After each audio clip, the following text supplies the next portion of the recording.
Bendecimos su nombre. Nos gozamos de estar en la casa de Dios. Si es la primera vez que usted visita Monte de Oración, le exhorto a que continúe llegando a la casa de Dios. Que no hay nada mejor que estar en la casa de Dios, se lo aseguro. No hay nada mejor que estar en la casa de Dios. La Biblia dice que es mejor un solo día en la casa de Dios, que 1000 días fuera de sus atrios. Así que usted está en el mejor lugar. Le voy a invitar a usted que se ponga en este momento sobre sus pies. Y usted me va a acompañar a buscar en su Biblia el libro de Hebreos, capítulo 12. Y estaremos leyendo los versículos 1 y 2. Gloria a Dios. Usted puede decir un fuerte amén cuando lo tenga. Con su Biblia abierta, usted me va a acompañar a orar al Señor para que en la tarde de hoy, esa palabra que usted tiene abierta frente a usted, le hable a su corazón en esta tarde. Padre bueno, Dios amado y bendito, queremos darte las gracias porque tú has sido bueno, Señor Padre. Mi Dios, tú has sido bueno y maravilloso, Señor. Queremos agradecerte a ti por ello, Señor. Y agradecerte por tantas cosas maravillosas que has hecho, que haces y que sabemos que harás con nosotros. Gracias, Padre, por la palabra que vamos a leer y la palabra que tú vas a traer a tu pueblo, Señor. A todos los que están presentes, Señor, en esta tarde. Rogamos, Señor, que la inspiración sea hecha manifiesta, Señor Padre. Que traiga, Señor, palabra de consuelo, palabra que edifique, palabra, Señor, que levante, que restaure, mi Dios, cada corazón, cada vida, Señor Padre de la gloria. Te pido que mis labios ponga la profecía, Señor Padre de la gloria, mi mente la sabiduría para edificar a tu pueblo. Gracias, Señor, en el nombre de Jesús. Amén. Leemos la palabra de Dios en Hebreos capítulo 12, versículo 1 y 2. Por tanto, nosotros también, teniendo en derredor nuestro tan grande nube de testigos, despojémonos de todo peso y del pecado que nos asedia, y corramos con paciencia la carrera que tenemos por delante, puesto los ojos en Jesús, el autor y consumador de la fe, el cual por el gozo puesto delante de él sufrió la cruz, menospreciando el oprobio, y se sentó a la diestra del trono de Dios. Usted puede tomar asiento. Y estaremos hablando en la tarde de hoy bajo el tema enfocados en la meta. Enfocados en la meta. El libro de Hebreos es un libro que no se sabe a ciencia cierta quién lo haya escrito. Tampoco se sabe a ciencia cierta en qué año se escribe este libro. Obviamente, o esta carta, porque es una epístola, una carta. Se escribe obviamente antes del año 70 de la era cristiana. Antes del año 70 de la era cristiana se escribe. No sabemos a ciencia cierta en qué año se escribe, pero sí se sabe que se escribe antes del año 70 de la era cristiana. Su autor, como dije, no se sabe quién es. Algunas personas atribuyen este libro a Aquila y Priscila, que eran unos amigos de Pablo, unos compañeros. Otros le atribuyen este libro a otros personajes bíblicos como a Apolos y otros personajes más. También se le atribuye a Pablo, aunque no dice que esta carta es de Pablo. Se parece mucho a los escritos de él. Obviamente quien escribe esta carta tenía una gran asociación con Timoteo, que usted que conoce la Biblia sabe que Timoteo era un discípulo de Pablo. También era una persona que había estado en Roma, y Pablo también estuvo en Roma. O sea que podríamos decir que puede ser que este libro de Hebreos o esta carta a los Hebreos se haya sido escrita por Pablo, aunque no se sabe, no podemos asegurarlo, pero puede ser que haya sido escrita por el apóstol Pablo. Y la razón de la carta a los Hebreos, porque siempre hay una causa para todo, ¿no? Cuando usted se dirige a alguien es porque usted tiene algo que decirle a esa persona. Usted se dirige a una persona porque usted tiene algo que decirle a esa persona. Dicen por ahí que no es lo mismo decir algo porque tiene que decirlo o decirlo porque usted tiene que decir algo. Son dos cosas distintas. Cuando usted se dirige a una persona, lo hace con intención, lo hace con propósito. Y una carta se hace con un propósito.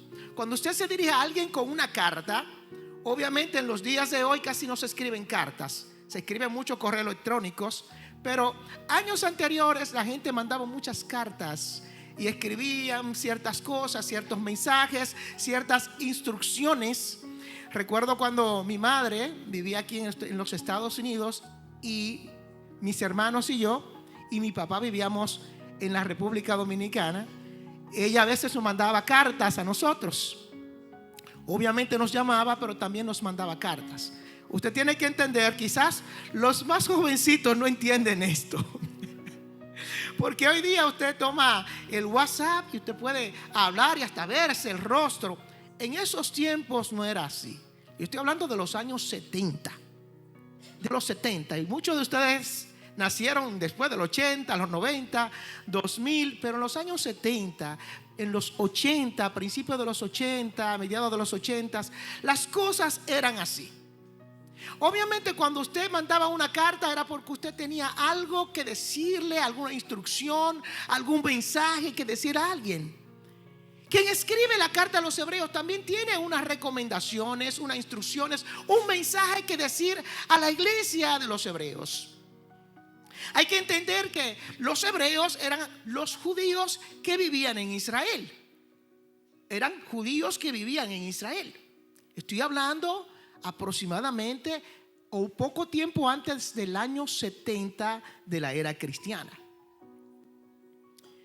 Había una iglesia que estaba en Jerusalén, y quien le escribe a los hebreos envía esta carta a esta iglesia que estaba en Jerusalén con ciertas recomendaciones. Y obviamente hay siempre una causa para que las cosas se hagan. Había una situación que se estaba dando en la iglesia de Jerusalén, y era que los judíos, como eran tan tradicionalistas con su religión, eran tan tradicionalistas con tantas cosas que ellos guardaban, que para ellos algo diferente era algo como un poco incómodo. Una de las razones por las cuales los judíos no aceptaron a Jesús y todavía no aceptan a Jesús es porque en ellos no cabe el concepto de que Dios tenga un hijo.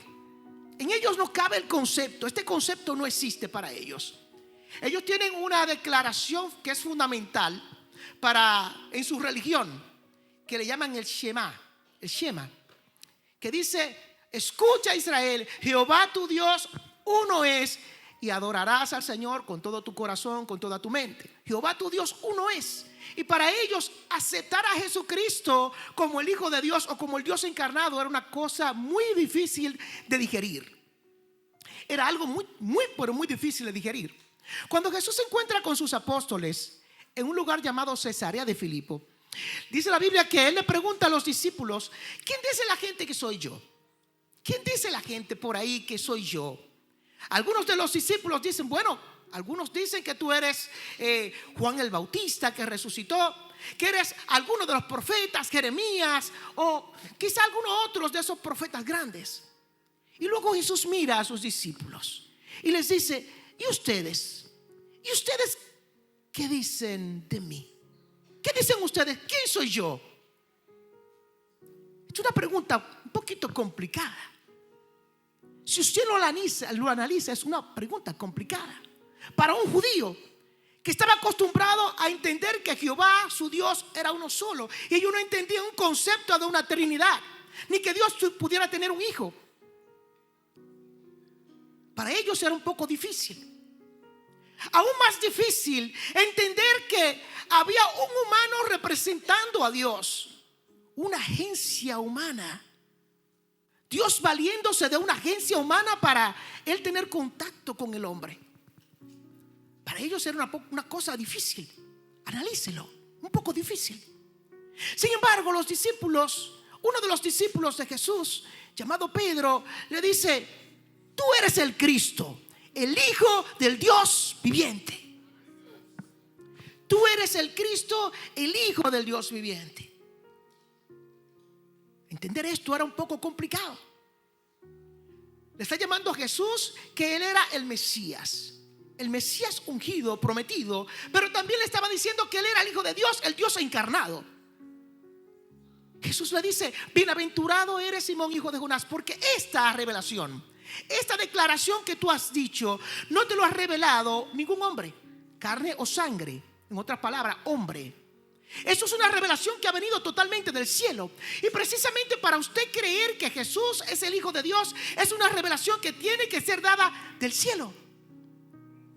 Porque en una mente racional que busca la lógica, se le hace muy difícil entender lo que es la fe.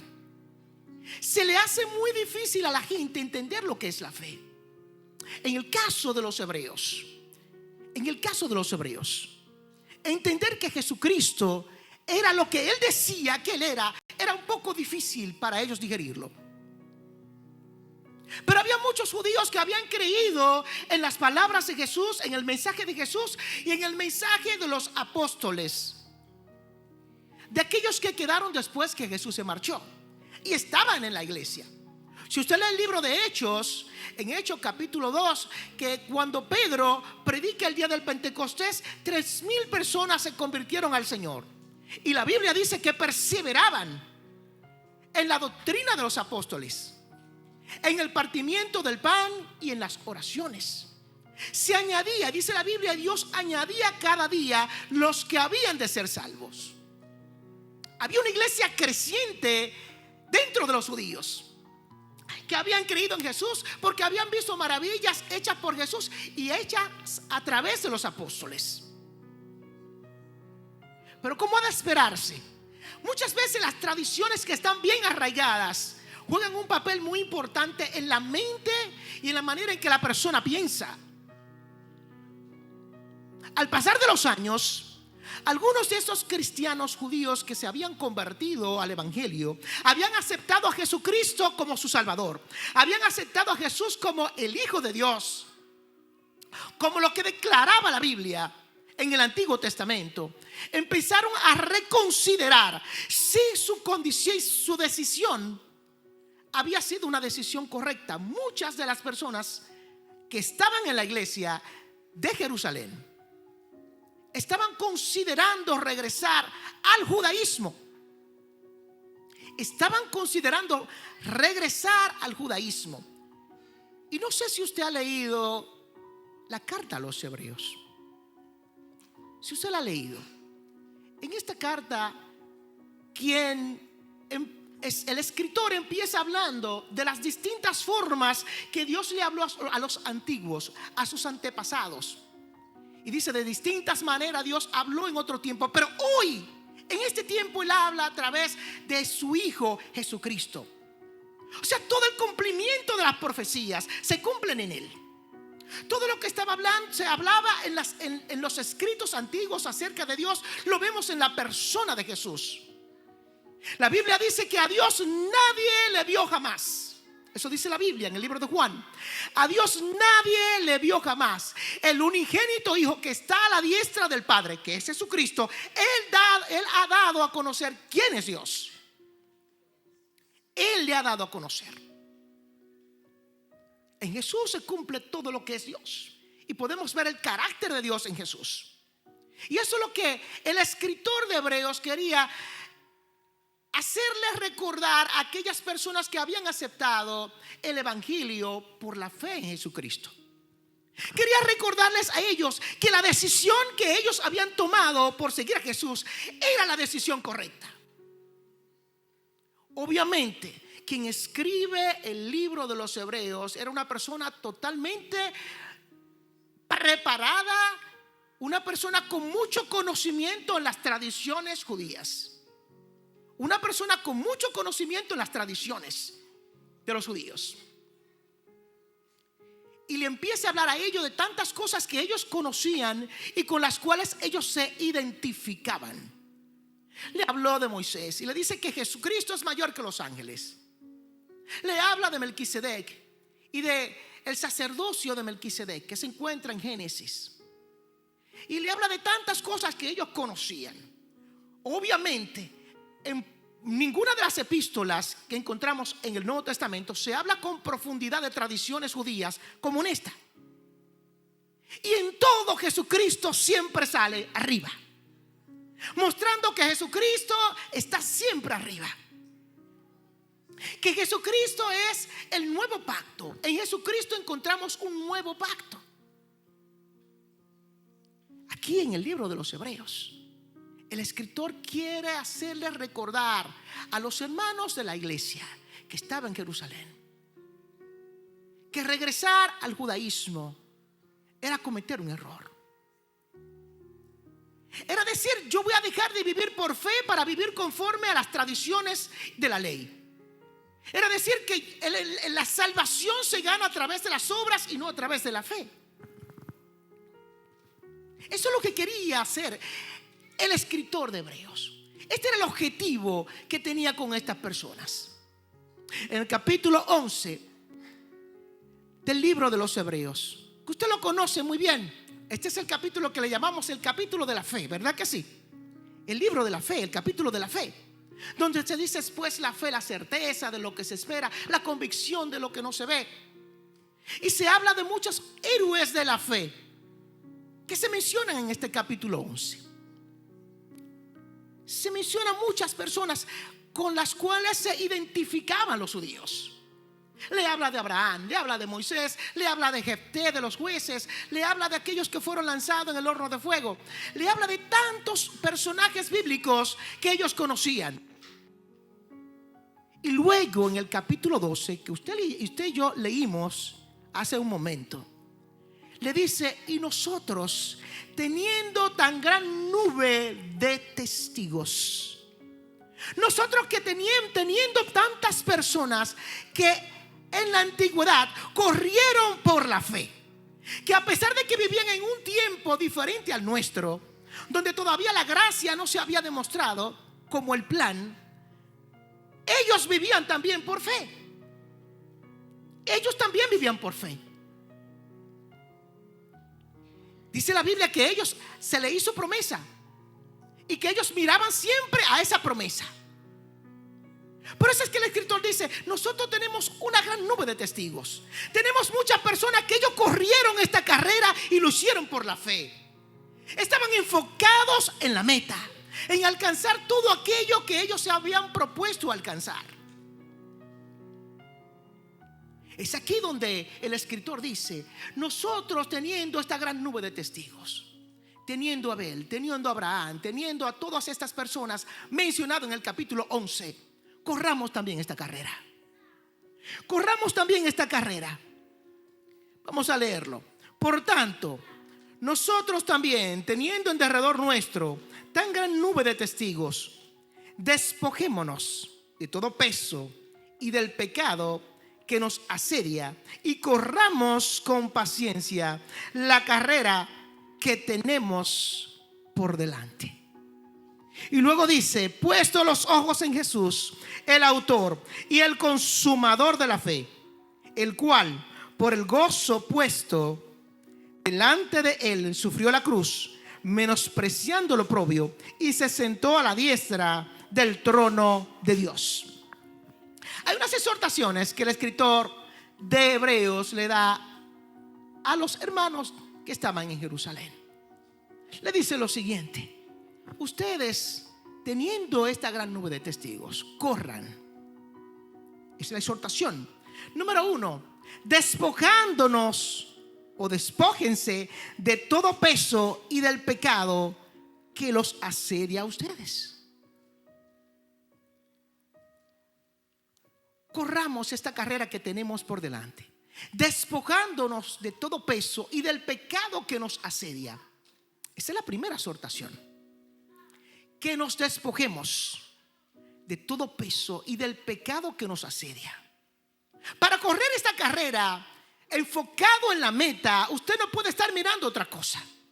Usted ve que un corredor que está en un maratón siempre está mirando hacia adelante. Siempre está mirando hacia adelante. No se detiene a estar mirando para los lados, sino para adelante, porque tiene una meta que alcanzar.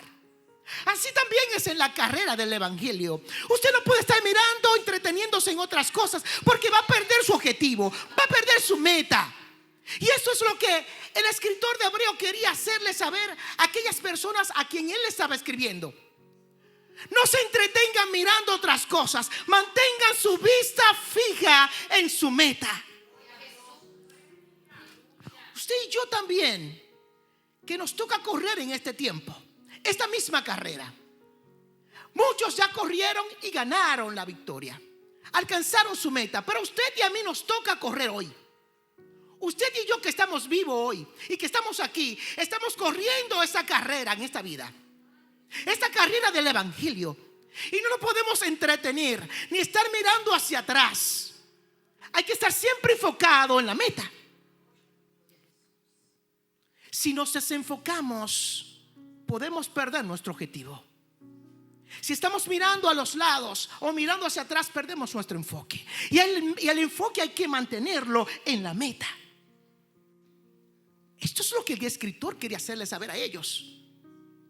Ustedes salieron de las tradiciones, salieron de allá. ¿Cómo van a regresar para allá? La meta está hacia adelante, no hacia atrás. Ya usted estuvo atrás. Lo que está adelante es lo que usted tiene que mirar. Esa es la meta. ¿Cuántas veces he visto personas que han empezado este camino, y se han entretenido? Han perdido su enfoque. Han perdido su enfoque. El enfoque hay que mantenerlo. Dicen que la carrera, la meta la alcanza el que termina la carrera, no el que la comienza. Muchas personas comienzan.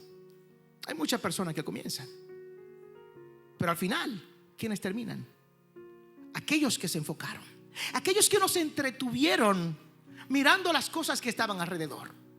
Por eso es que el escritor dice: despojémonos de todo peso y del pecado que nos asedia, de todas esas cosas que están alrededor nuestro, que son llamativas a esta carne.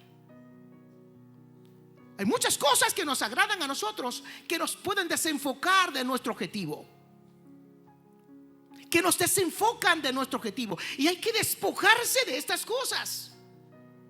Para llegar a la meta hay que despojarse de peso y del pecado que te asedia, que nos asedia. Yo estaba buscando la definición de asedio, aunque usted tiene una idea de lo que es. Me puse a buscar la definición de lo que es asedio, y una de las definiciones de esta palabra es la siguiente: es una operación militar en que un ejército rodea emplazamiento enemigo completamente e impide la entrada y la salida del mismo para lograr su rendición. O sea, es una operación de un ejército que a su opositor le impide la entrada y la salida, con el objetivo de que ese otro ejército se rinda. Usted sabe que usted tiene una lucha espiritual, un enemigo que está tratando por todos los medios que usted pierda ese enfoque, con tal de que usted se rinda, que usted suelte sus armas, y deje de batallar, con tal de que usted pierda su enfoque y deje de correr en este maratón del evangelio. Operación militar con el objetivo de que usted se rinda, cerrándole todos los pasos, la entrada y la salida. En los tiempos antiguos era así. Usted quien sabe un poco de historia sabe que en los tiempos antiguos las ciudades tenían murallas como protección. Tenían murallas de protección. Los ejércitos que venían a atacar a muchas de estas ciudades amuralladas las sitiaban, de manera que ellos no pudieran entrar ni salir, esperando que se le acabaran los recursos, se le acabara la comida, se le acabara todo lo que ellos necesitaban. Y cuando ya no tenían nada, no tenían otra opción que rendirse. A veces el enemigo nos pone a nosotros en circunstancias y situaciones esperando que tú te rindas. Eso se llama asedio. El pecado nos asedia, nos pone trampas, tentaciones, esperando que tú te rindas, que tú dejes de correr, que cedas a esa tentación, que cedas a esas ofertas que te hace. Pero tú y yo que estamos corriendo no podemos perder el tiempo. No podemos estar mirando hacia atrás. Tenemos que estar siempre enfocados adelante, porque la meta está adelante. Está adelante, está adelante, está adelante. No está atrás, ni está para los lados, está adelante. Esto es lo que el escritor le quiere hacer saber a ellos. Jesucristo es la meta de ustedes. Es Jesucristo la meta de ustedes. No son las tradiciones, es Jesucristo. Despojémonos de todo peso del pecado que nos asedia.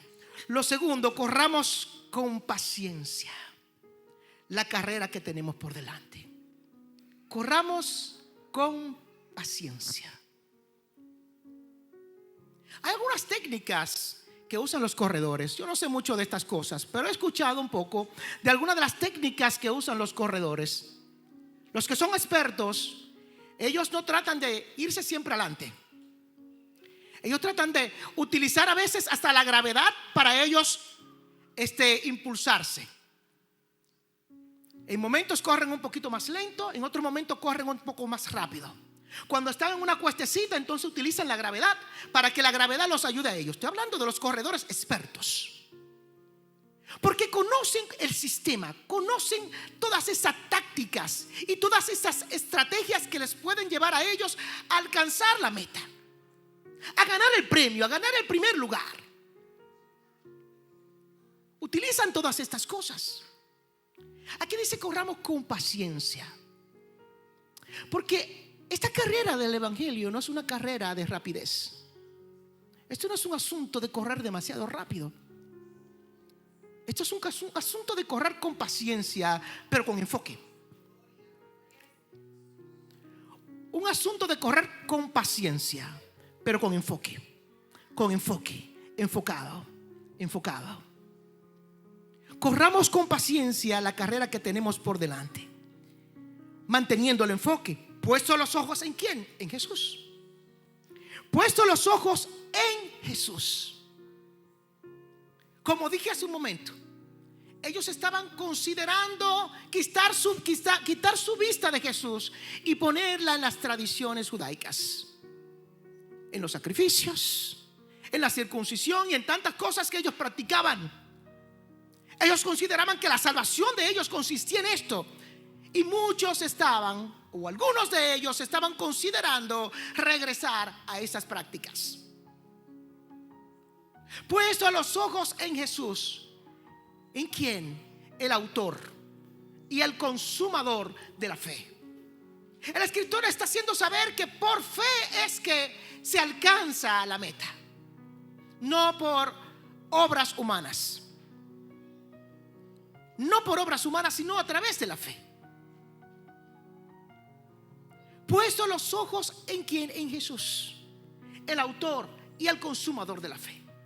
Hay muchas personas que pueden ser de inspiración para nosotros. A veces hablamos de muchos personajes bíblicos y los miramos a ellos con admiración. Los miramos a ellos con admiración. Y una de las cosas que a mí me gusta de la Biblia, es la siguiente: la Biblia no se encarga en ningún momento en tapar las faltas, ni las debilidades, ni los pecados, ni las cosas que estos hombres cometieron. La Biblia no se encarga de tapar los pecados de David. Lo expone, y usted lo puede leer en la Biblia, los pecados que cometió David. Y nosotros hablamos de David, que era el hombre conforme al corazón de Dios. ¿Sí o no?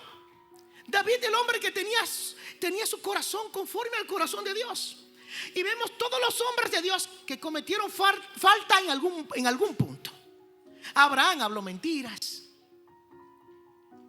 David, usted sabe lo que hizo David, las cosas tan terribles que David hizo. Miró a una mujer, le quitó a la mujer al marido y luego lo mandó a matar. quería primeramente ocultar el embarazo de ella. Todas estas cosas hizo David. Y la Biblia no se encarga en ningún momento en tapar las faltas de David. Están ahí en la Biblia, usted la puede leer. Eso es lo que la Biblia nos enseña con esto. Es que el ser humano comete faltas. El ser humano es falible, no es infalible. Y el problema de muchas personas es que ponen sus miradas en hombres. La ponen en el pastor o en el predicador. Y cuando ese predicador, que es un hombre como usted y como yo, con debilidades como la suya, falla, entonces también su fe tambalea. El escritor de Hebreos dice aquí: puesto los ojos en Jesús. Jesús nunca falló y nunca pecó. Sus ojos tienen que estar puestos en Jesús. Esta carrera se corre con los ojos puestos en Jesús. ¿Cuántas personas? Yo recuerdo cuando el hermano Jimmy Swaggart cometió el error que cometió. Gracias a Dios que lo levantó. Dios lo levantó a este hombre y está predicando nuevamente. Pero usted sabe que esto pasó por televisión y esto fue un escándalo. Este hombre solicitando servicios a una de estas mujeres de la calle. A ese extremo llegó este hombre. Por descuido. Por descuido. Y muchas personas cuando ven estas cosas dicen: no, por eso yo no me convierto, porque así son. Mire, le voy a decir algo. El hombre falla. Eso no quiere decir que la fe falla, que el evangelio falla. El evangelio es perfecto. El evangelio de Jesucristo, las buenas nuevas, es perfecta. Pero los hombres fallan. Si se descuidan, fallan. ¿Sabe por qué estas personas cometieron estas cosas? Porque quitaron su vista de la meta. Se descuidaron. Y con esto le quiero decir que no importa el tiempo que usted tenga dentro de la iglesia, hay que estar enfocado. Hay que estar enfocado. Hay que estar enfocado. Hay que estar vigilante. Jesucristo le dijo a sus discípulos: oren y velen para que no entren en tentación. Oren y velen para que no entren en tentación. O sea que la posibilidad de caer está ahí. Por eso la palabra dice: el que piensa estar firme, mire que no caiga. Mire que no caiga. La vista tiene que estar puesta en Jesús, el autor y el consumador de la fe. Un autor es la persona que hace una cosa o es causa determinante de ella. Eso es un autor. El que hace una cosa o es la causa determinante de esa cosa. Y Jesucristo es el autor de la fe. Es la causa de la fe. Él es la causa de la fe. Por eso que la vista suya tiene que estar en Jesús, el perfecto. El perfecto. Porque si Jesús estuvo en la tierra, Jesús sí estuvo en la tierra, y no se puede decir que Jesucristo hizo algo malo. Todo lo que hizo fue perfecto. Fue perfecto. Ese es el ejemplo a seguir. Hay muchas cosas que yo puedo imitar quizás de David. Era un tremendo adorador, pero yo no puedo imitar todo lo que David hizo.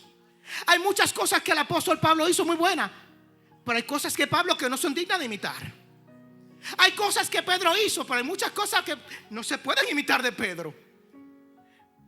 Muchas cosas que hizo Juan y muchos otros personajes que no se deben imitar, porque su lado humano, sus debilidades están ahí. A quien debemos mirar es al perfecto, al autor, a la causa de la fe. Y luego dice: el autor y también el consumador de la fe. La causa de la fe y también quien lleva a cabo la fe, quien termina la fe. Por eso la Biblia pone a Jesucristo como el alfa y la omega, el principio y el fin, el primero y el último. El alfa y la omega, el principio y el fin, el primero y el último, la causa de la fe y también quien consuma la fe. En Él es que tenemos que poner nuestra vista, porque los hombres fallan. Tu pastor puede fallar. La persona que tú admiras, ese gran predicador que tú admiras en YouTube, ese puede fallar también. Es un hombre como tú, que si se descuida puede fallar. Él tiene que correr su carrera, pero tú tienes que correr la tuya. Y tú tienes que cuidar vigilantemente tu salvación. Tu salvación no depende de lo que haga fulano perencejo. Es tu vista en Jesús. Tu vista en Jesús. Tu vista en Jesús. Tu vista en Cristo, el autor y consumador de la fe. Esta carrera que tú has decidido tomar es una carrera que hay que correrla con paciencia. Hay que correrla con paciencia. No te desesperes ni quieras ir demasiado rápido. Esto es con paciencia. Puesto los ojos en Jesús. Puesto los ojos en Jesús. Haz como el atleta profesional que no quiere llevarse siempre adelante. No. Él va tres corredores detrás, probablemente. 2 o 3 corredores detrás. No quiere ir muy atrás, pero tampoco quiere ir demasiado adelante. Y cuando se aproxima a la meta, entonces toda la energía que él fue reservando, ahora la pone en vigor. Porque ahora es el momento de correr. Y de correr rápido porque voy a alcanzar la meta. La carrera se corre con paciencia. Se corre con paciencia, enfocado en la meta. Enfocado exclusivamente en la meta y no en otra cosa. Aleluya. El autor y el consumador de la fe. Y hay algo interesante que me gusta de este versículo 2. ¿Por qué tenemos que poner los ojos en Jesús? Y miren lo que dice acerca de Jesús. El cual, por el gozo puesto delante de él, sufrió la cruz, menospreciando el oprobio, y se sentó a la diestra del trono de Dios. El cual, por el gozo puesto delante de él, sufrió la cruz. La carrera que a Jesucristo le tocaba correr incluía el Calvario, incluía la cruz, ir a la cruz. Esa es la carrera que él tenía que correr. Una carrera bastante difícil, mirándolo desde el punto de vista humano. Tenía que ser crucificado. Una muerte atroz.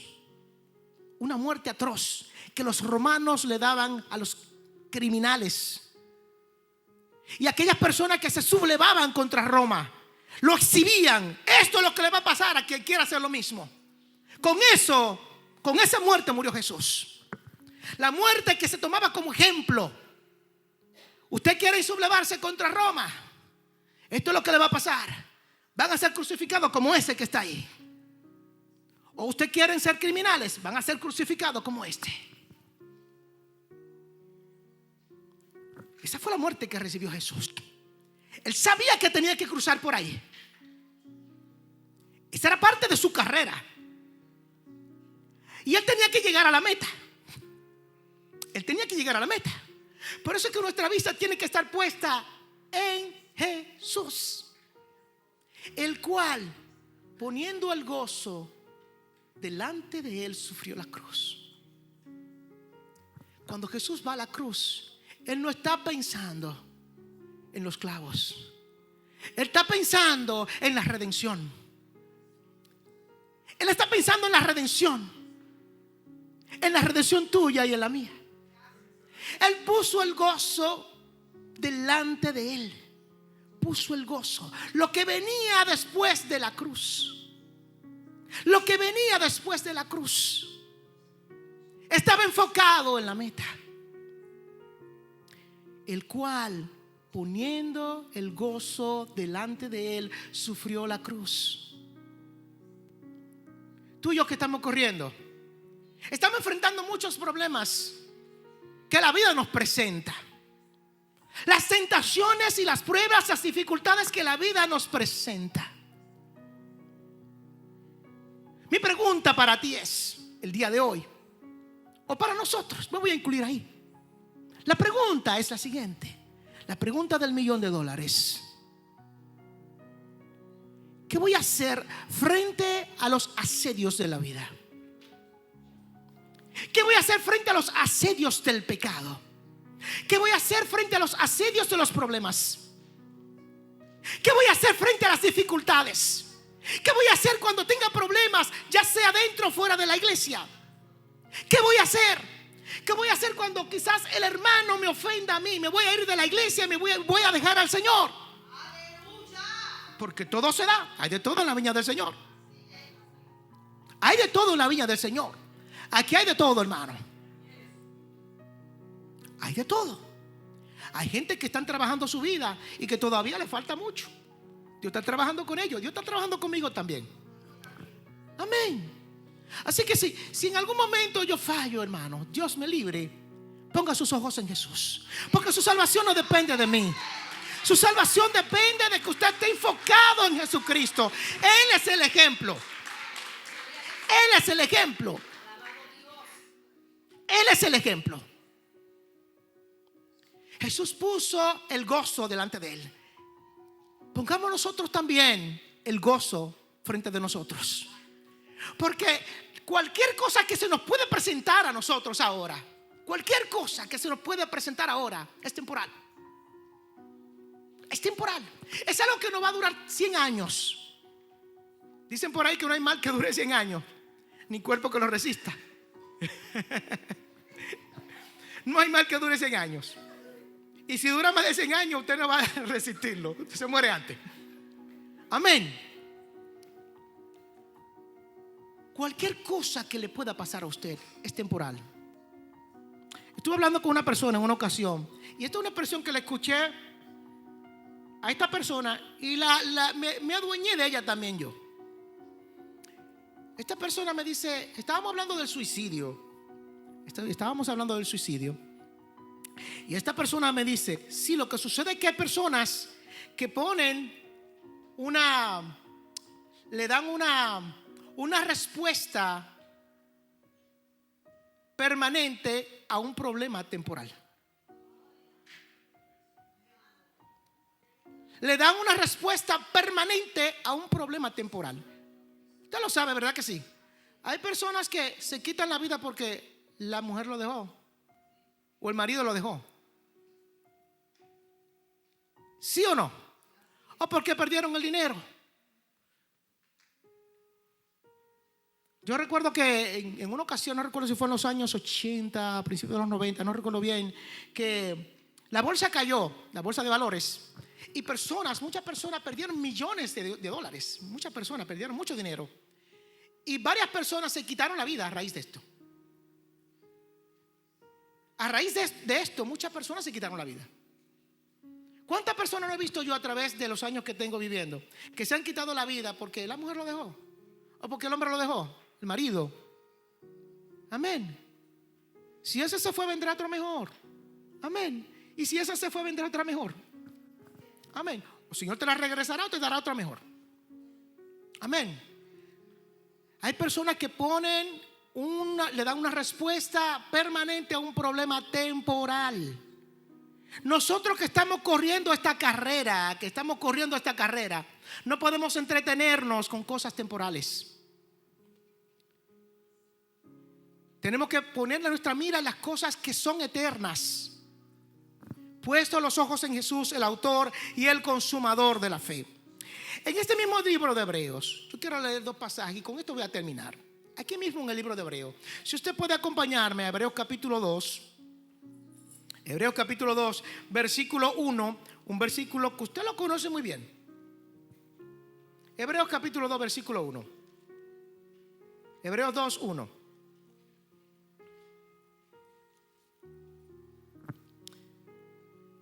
Dice de la siguiente manera: por tanto, es necesario que con más diligencia atendamos a las cosas que hemos oído, no sea que nos deslicemos. Esto a los hebreos que se le dice. Atiendan a lo que ustedes han escuchado acerca de Jesús. No vaya a ser que se deslicen de la gracia. No vaya a ser que se deslicen de la gracia. Es necesario que con más diligencia, que diligentemente, que nos preocupemos por esto, que atendamos a las cosas que hemos oído. No sea que tú y yo nos deslicemos de la gracia de Dios. También Hebreos capítulo 10, Hebreos capítulo 10. Hebreos capítulo 10, versículo 23 al 25.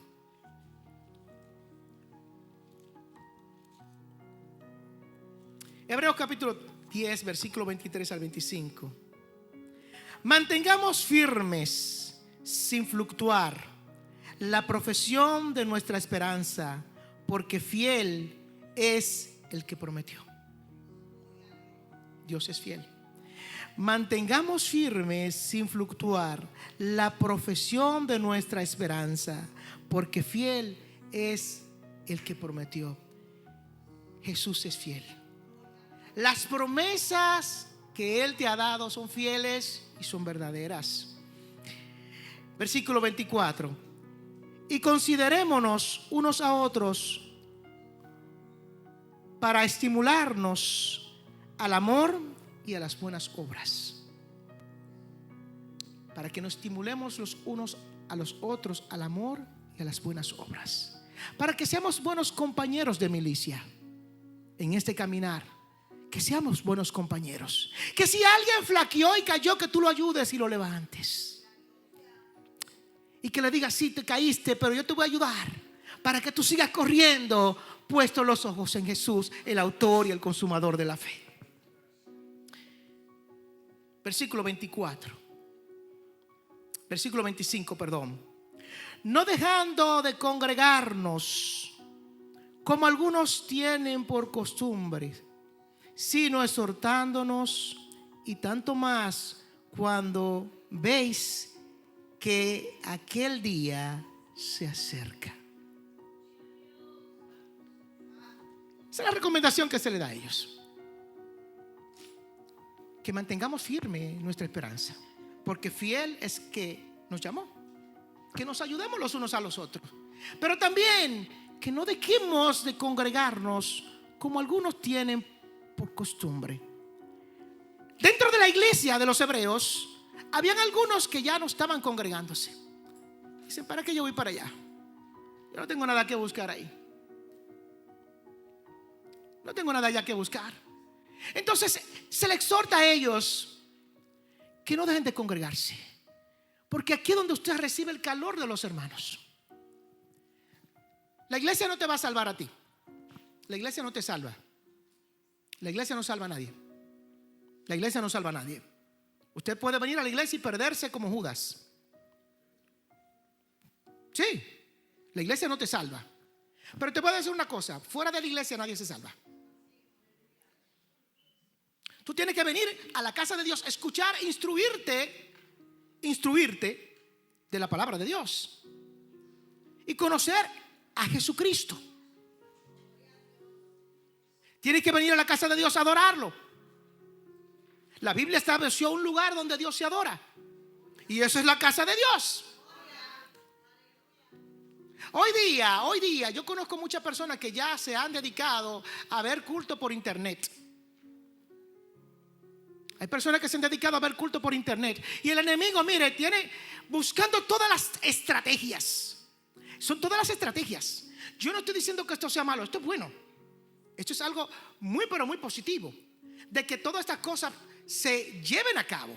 Hay personas que sí necesitan esto, y hay personas que estas cosas sí las hacen bien. Pero usted tomar esto como una norma, y decir solamente me voy a sentar por internet a ver el culto, cuando usted tiene la casa de Dios y usted puede ir a la casa de Dios. ¿Cuántos pasajes bíblicos hablan acerca de la casa de Dios? Cuán amables son tus moradas, oh Jehová. Mi alma anhela ardientemente y desea los atrios de Jehová.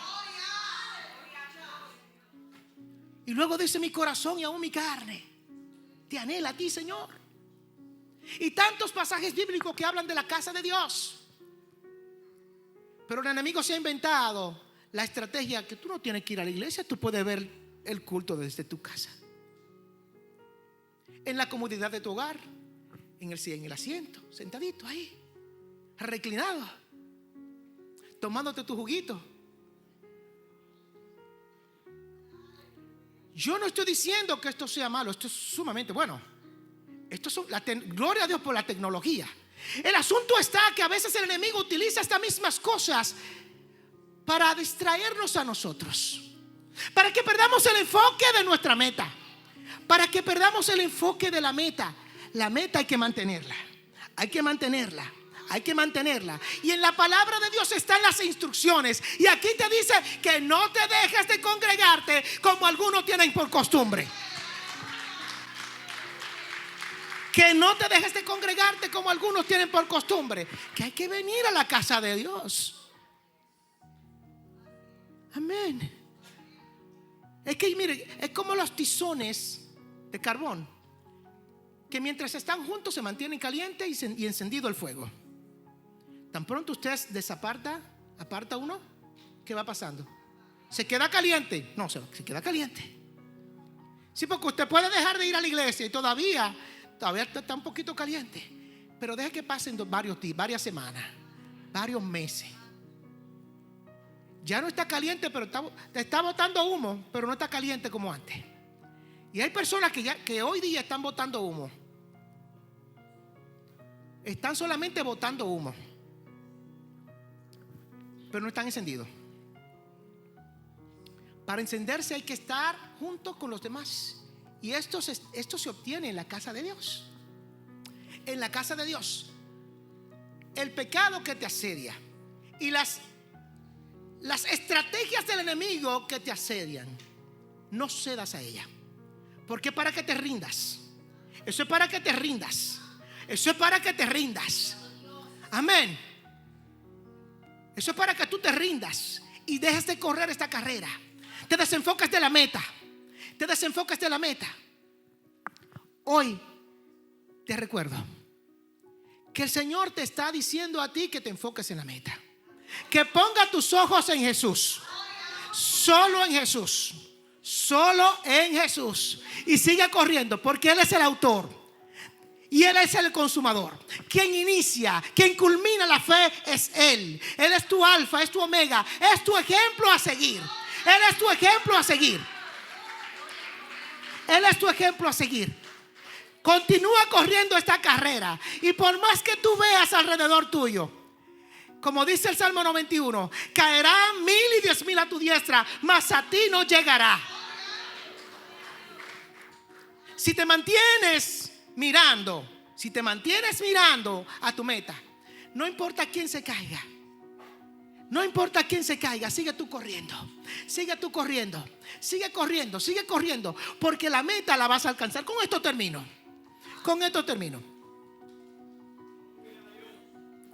Primero de Corintios. Esto no lo iba a mencionar, pero de repente lo voy a incluir. Voy a incluirlo. Primero de Corintios.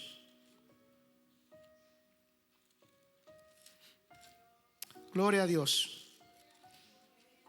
Me parece que el capítulo 10, déjeme buscarlo. Primera de Corintios.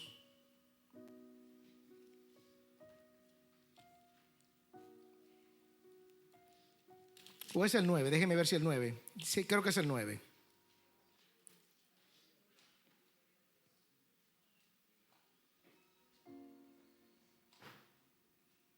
¿Dónde está? No recuerdo bien la cita. Ok, no se preocupe, yo creo que es el 10 o el 9, pero se lo voy a decir en mis propias palabras, amén. Después que me acuerde de la cita, pues se lo digo. El apóstol Pablo, que escribe a los Corintios, él dice: ustedes no saben que los que corren en el estadio, solamente uno se lleva el premio. Todos corren, pero la verdad solamente uno se lleva el premio. ¿Perdón? Amén, gracias. ¿Usted ve? Eso es lo bueno, que este hermano está ahí mismo. 9:24. Dice: ¿no sabéis que los que corren en el estadio, todos a la verdad corren, pero uno solo se lleva el premio? ¿Qué dice después? ¿Qué es lo que dice? Vamos a leerlo otra vez. Corred de tal manera que lo obtengáis. Corran de tal manera que ese premio se lo ganen ustedes. Corran de tal manera que ese premio se lo ganen ustedes. Y el escritor de Hebreos le dice cuál es la manera. ¿De qué manera? Con paciencia, corriendo con paciencia la carrera que tienen por delante, puesto los ojos en Jesús, el autor y el consumador de la fe. Estemos en pie. Gloria a Dios. Padre bueno, Dios amado y eterno, queremos darte las gracias por tu amor infinito, por tu misericordia, Señor Padre. Gracias por esta palabra, porque nos recuerdas en la tarde de hoy, Señor Padre, que tenemos que poner nuestras vistas en Jesús, el autor y el consumador de la fe, Señor Padre. Ayúdanos a enfocarnos, Señor Padre, en la meta. Que nos enfoquemos, Señor, en la meta, Señor Padre de la gloria. Mi Dios, que no miremos al hombre, que miremos a Jesús. Él es nuestro ejemplo. Gracias, Señor Dios mío, Padre. Ayúdanos a que nos mantengamos, Señor, en este camino, en esta carrera, Señor Padre de la gloria, hasta el final. Gracias en el nombre de Jesús. Amén. Dios le bendiga.